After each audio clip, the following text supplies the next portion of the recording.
So Worlds Part 2 adds a lot more to No Man's Sky in terms of cosmetics and also cool new upgrades, and some of them are a bit tricky to find, so in this video I'm going to show you everything you need to know about them. But first things first, go ahead and grab these brand new technologies on the Space Anomaly and install them. This includes the Nutrient Ingester, the new Pressure Membrane, and especially so the Exocraft Summoning Unit. So I really like the Exocraft Summoning Unit because you only have to install this technology on your jetpack, and then you can summon all of your Exocrafts anywhere in the galaxy, even if you have not created their GeoBay or have any other summoning upgrade like the one on your freighter. But it's totally worth it, and it's going to be very useful, especially on the new ocean planets. If you plan to go deep and really want that Nautilon, you can go ahead and have this, and yeah, it's pretty much going to be a life changer. But besides that, I'm really impressed by the new Nutrient Ingester. This is, like I said, kind of like Pal World, but your food will have different effects. And let me tell you, these effects are actually super strong. So before you ask, I went ahead and tried out some of the items, and I'm gonna outright say it, even the raw ingredients like the fire berries and other berries in there, and like pretty much everything will give you a different buff that can be quite strong. For example, fire berries, which are very easy to acquire on fiery planets, will give you a very good boost to heat resistance. Equally, other berries like the ones you find, for example, on toxic or radioactive planets will give you resistance to that specific element. So you don't just have to put in food, for example, it also works with that. But if you do want to use food, even just cooking something simple like just meat or fish outright, this can also give you some pretty good bonuses as well. For example, I just cooked a quick fish over here, and as you can see, I'm getting plus 49% to breathing efficiency, which is massive because this means I can stay underwater for much longer. However, that's not going to be true for all of the foods you create. Some of the recipes, especially high-end ones, and even some of the intermediary, are much better consumed as usual from your inventory. And the biggest example is with bread. Bread, if you consume it manually from your inventory, it gives you the same effect as the deuterium plant, as in 10 seconds of insane jetpack boost without consuming any fuel. So in this case, it's a waste to use bread in that Nutrient Ingester because you only get a 22% hazard protection battery instead, which sounds decent in theory, but honestly, I would just use bread how we used to back before this update. Everything else is fair game, so there's 150 plus recipes. That is why even if you don't plan on cooking and just use the raw ingredients, it's still worth it. But this brings us to my favorite section, which is going to be about the new Fishbowl helmets. As you may or may not know, there's about 5 of them added with the new patch, but you're going to need to complete some fishing challenges to unlock them in the first place, and you can see all of them right here in the title screen. Basically, when you unlock the title associated with that fishing milestone, that's what's going to unlock a new, in this case, Fishbowl for you. So for example, I completed a couple of them, one in which I liberated about 6 or so fish back into the water, which gave me one of these helmets, and another one in which I sold a bunch of fish on the market, which unlocked a second one. But there's like 5 or so achievements that you can see right here associated with some of these titles that you have to complete. So for example, one of them is the Angler, which you have to catch like 250 fish. There's also the Old River, in which you have to catch every legendary fish. There's like a handful of them, if I'm not mistaken. There's also the Wet Boots one, which basically gives you a fish tank, but with a wet boot inside. For this, you have to basically just catch 5 boots from any shallow water. And once you've unlocked these, you can just go at any terminal to just customize your character and then see them all unlocked right here at the end of all of the customization options for the helmet.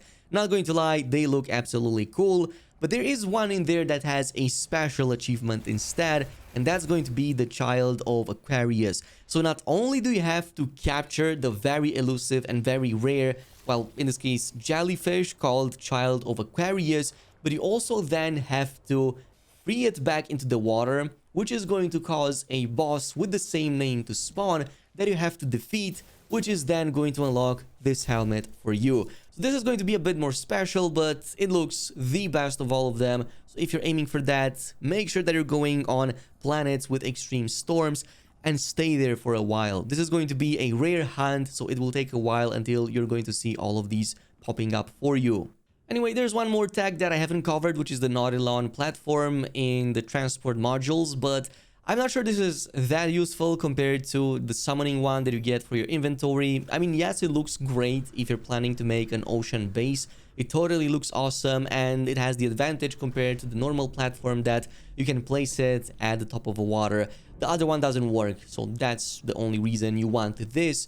Now, there's a few more things that I've discovered in the new update after just roaming around from purple system to purple system.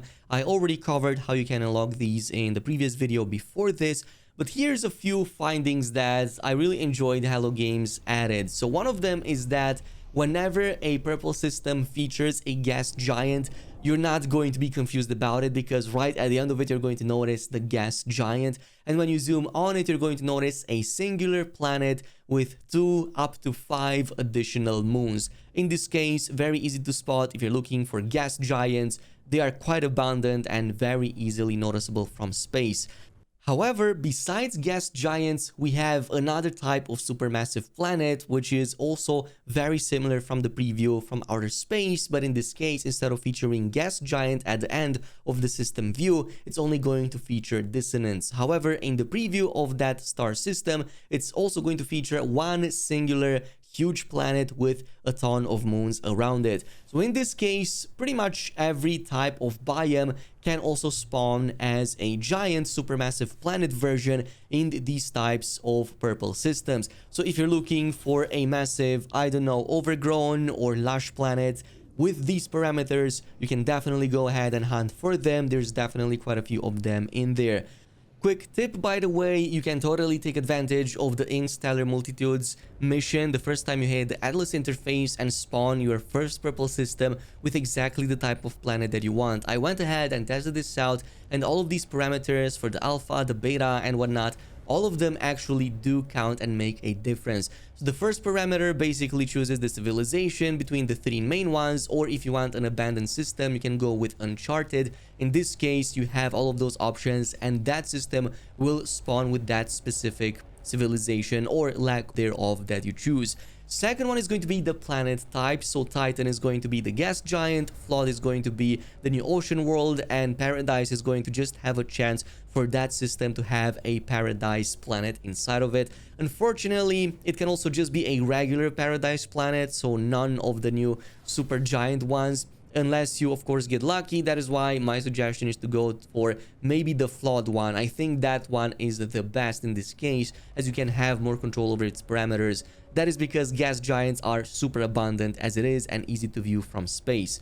The second parameter is going to be if you wanted to have like severe storms, or if you want to have horrors spawning in it, which I'm going to assume this also includes the Vile Brood. If you're choosing, for example, a Paradise planet like how I did and hunted, it's just going to have high sentinel activity. So in this case, either go with the storms so you can have better fishing and better storm crystals, or go with the horrors and maybe have a Vile Broom alternative to the Paradise planet that you're spawning.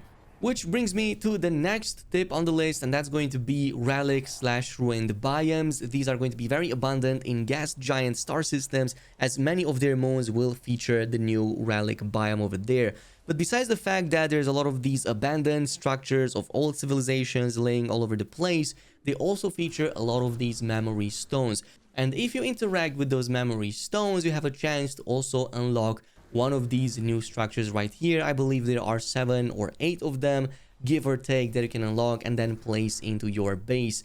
And on top of that, you also get a new resource from destroying existing structures to funnel that into creating those in your own base. But they are very easy to spot because they glow in the dark, so in nighttime they are very easy to acquire, but they can also have a chance to give you 1,000 or so nanites, so it could also be a very good nanite farm in early game if, for example, you get to stumble on one such planet.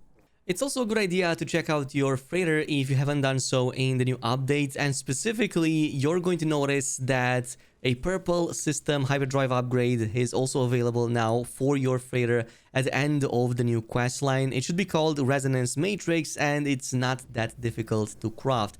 But besides that, also pay attention to your fleet management system right here. And that is because you can now also manage your starship archive. So archives now pretty much let you store up to 18 starships in cold storage. So this means pretty much transferring them from this window right here to this. So this means 12 plus 18. That is a lot of ships that you can now go ahead and hunt for. The first 12 of which in the active starship catalog will always be available, so you can see them at a glance. But do keep in mind that if you do transfer any ship over there in the archive, it is going to also delete everything from it with the exception of your upgrades. So do make sure that yeah, you take everything from the inventory before you do that. There's something similar to that, but for the multi-tool, and for that you're going to need the multi-tool display that you can pretty much put at any base. It looks pretty much like this. It's been in the game since day one, but it literally features the exact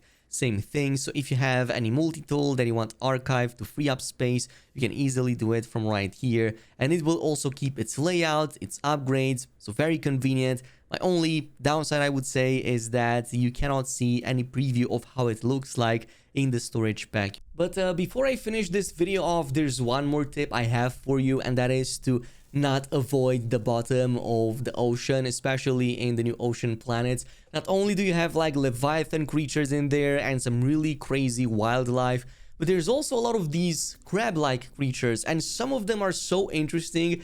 Like, for example, I got this specimen right here that features traveler helmets on their backs instead of the usual carapace, which is really interesting because they come in all different shapes and sizes, and this is just one of the examples. And they can range from very small to absolutely huge, to the point that the ones that I captured are absolutely bugged out and I cannot summon them because they go under the map. So unless Hello Games comes in and fixes this, until then, just go ahead and capture a small one, and then you can come back later on and capture a massive one.